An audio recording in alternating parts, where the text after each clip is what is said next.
Next up at UFC. Get out of my swamp. Get out of my swamp. My mouth was open. I love the Shrek movies. Next what was up. that last one? Hold on. That was when they're walking up the mountain and he farted in Donkey's face. And Donkey's like, my mouth was open. That's my Donkey impression.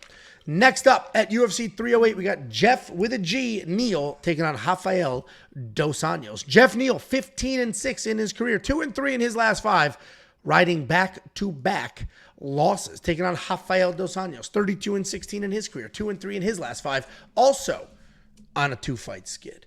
And this is a sort of a battle of the names, a battle of the olds to cap off the prelim card.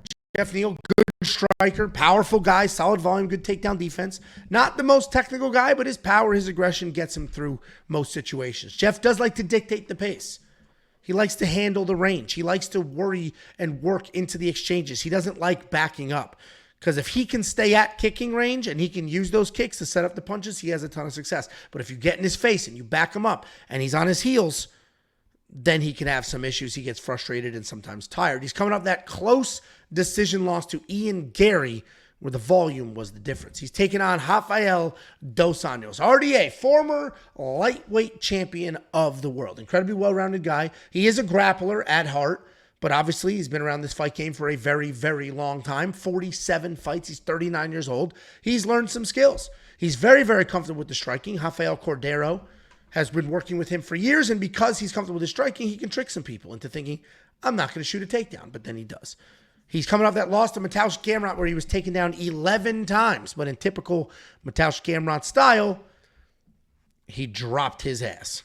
Geoff Neal should win this fight. He's much younger, hits much harder, has good takedown defense at 80-some-odd%, but no real offense, or no offense to him as well. He would be the least accomplished person that RDA has lost to recently. And that's not, I'm not trying to be a dick about it. Just, I'm trying to highlight how good RDA's career has been.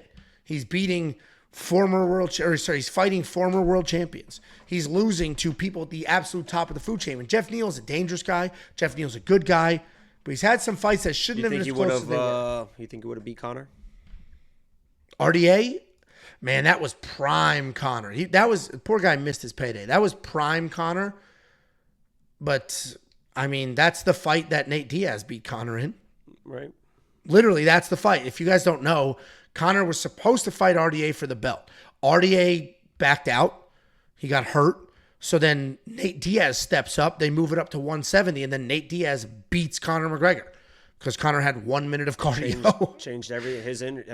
It's crazy how something can change the course of the whole sport. Like, it's crazy because obviously people knew Nate Diaz, but that was just his meteoric rise. And I mean, literally, Rafael dos Anjos getting hurt. He broke his foot. Actually, it was his toe. He broke his toe. Nate Diaz's entire fucking life.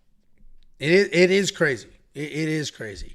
And he might have beat him because of the wrestling and the grappling. I don't think he beats Geoff Neal, though, because I do think he needs to wrestle. I think he needs to grind to get it done. He's not going to win a striking match. And Geoff Neal's got pretty good takedown defense. This is going to be an interesting fight, though. I'm just going to watch. I'm probably not going to spend any money. I can't really trust two guys on the skid that they're on at these odds. If these odds were closer, we'd have a whole different world. But maybe RDA plus 3.5. You might be able to sneak out around. Pretty durable guy. What do you think, Jakey boy?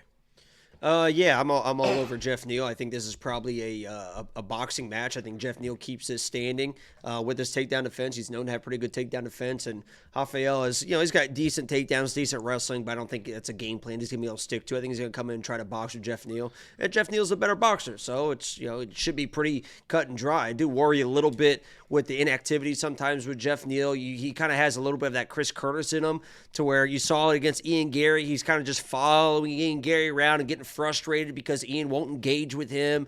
But Rafael dos Anjos isn't that type of guy, right? He's not a backup and kind of dance around type of guy. I think he's going to stay in Geoff Neal's face, give Geoff Neal the fight that he wants, and it should come down to a boxing match or a kickboxing match, and Geoff Neal should be able to beat Rafael dos Anjos in kickboxing 10 out of 10 times, I would imagine. So I like Geoff Neal.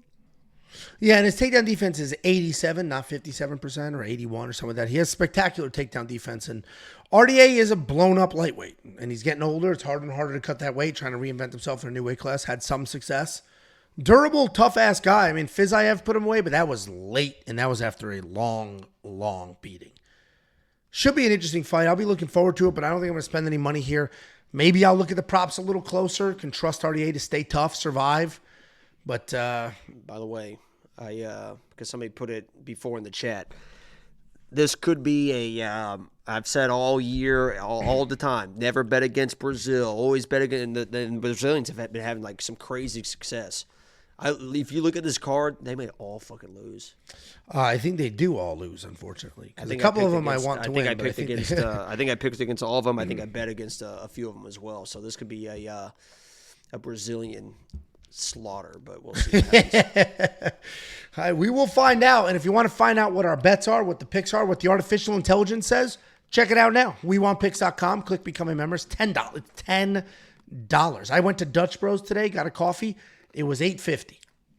For $10, you get an entire month's worth of premium membership. What's your coffee look like? I had never been to Dutch Bros. I like iced coffee. So I said, I bet you do, dude. Well, I wake up every morning and I drink a hot cup of just black Keurig coffee. Then I drop the girls off to school, and sometimes I'm like, hey, let me get another coffee, and then I'll get an iced coffee. You don't even drink coffee. Never even tried it. Nerd. Yeah. Never even tried it. It's the best. I say it every time. It's smell the best is smell. fantastic. Oh my God. Dude, the best too is when you're in the McDonald's drive-thru and you can smell the McDonald's morning inside of a. I hate McDonald's breakfast, so I don't go to McDonald's. But it smells like a mixture of like breakfast food and coffee. Like it's just like that's one of the best smells ever is inside of McDonald's kitchen in a diner. You get me to a diner, I hear those plates clanking around, that big ass plastic. And President Trump knows now what the kitchen smells like at McDonald's. Right? He was in there working hard, serving food. Good for him, huh? Who are you voting for? My favorite audio of all time is President Trump, and it's like this redneck woman crying hysterically. It's like, please save us. And they take that audio and they put it over things. I saw one that was like Taco Bell no longer making the double-decker taco. It was like, President Trump. I crack up every time I hear it. But I don't laugh at the $50. I'm happy to give it to you because if I'm giving you $50, that means I got money. If you go to WeWantPicks.com/bets, we have affiliate links set up with multiple sportsbook partners. And you click on the link, you sign up, you make an account, you make a deposit, they pay me. And then I take off $50 and I give it right back to you. WeWantPicks.com/bets. Use the link, sign up, make a deposit, and get yourself a couple of buccarinos. Just a reminder. You guys want all the early action, a lot of the early action, the early props, everything. If you guys didn't know, when you guys are only on DraftKings and FanDuel and stuff, and you guys are waiting all week for props and stuff, if you guys want the early props, BetOnline is pretty much the first to the market with all their lines, with all their props, and we have a link for that. So you can go to WeWantPicks.com and sign up for BetOnline. That's the only book that I use. I think Angela might use it, go back and forth with a couple. Sometimes I'll use BetU. So Jacob's correct. BetOnline is probably the best sports book for it's betting on UFC. It's the only book I use, and I have no issues with anything. Yes. They got takedown props. The only thing is you can't parlay props and stuff like that. Yes. But as a book, they're easy to deal with. The customer service. I actually just hit Diamond 1 there, which is $1 million in bets on BetOnline. So good for me on that. I'm that must have been not $1 million won, just $1 million in and out. In bets. Yeah, in and out. So, but their customer service is great. The crypto depositing is very easy and stuff like that. So, the only time I venture, they don't pay us to say that. So. No, it's affiliate. It's not. They don't pay us for anything other than if you use a link, which is why I give you money to encourage you to do that. The only time I'll venture away from them is I'll go to BetUS. And that's because BetOnline will lock certain parlays early. Like if you wanted to parlay, what's his name right now? Renat Fakhretdinov. They're going to wait till the line stabilizes. So I actually tried to go to BetUS today to bet on Renat in a parlay, and they don't even have the line. So it's like, all right, this is why BetUS is the best. But we will be at the Cosm watching this main card. We'll be there from like 12:30 to 4:30, whenever it ends. If you're there, come say hi. It's right here in the Colony in North Texas. They call it Dallas. It's not Dallas. It's the Colony. But I'm looking forward to it. I'm looking forward to experience what the Cosm is, and I'm looking forward to eating all their food. And if you want to send something, it's fight day this weekend. We'll be filming a vlog. I'll be filming at Cosm. We'll have some mail to open ahead of time. And if you want to sneak something in, we'll read the letters. We'll do all the things. We want picks, P.O. Box 406 in Prosper, Texas, 75078. I've already got a nice little pile over here to my left.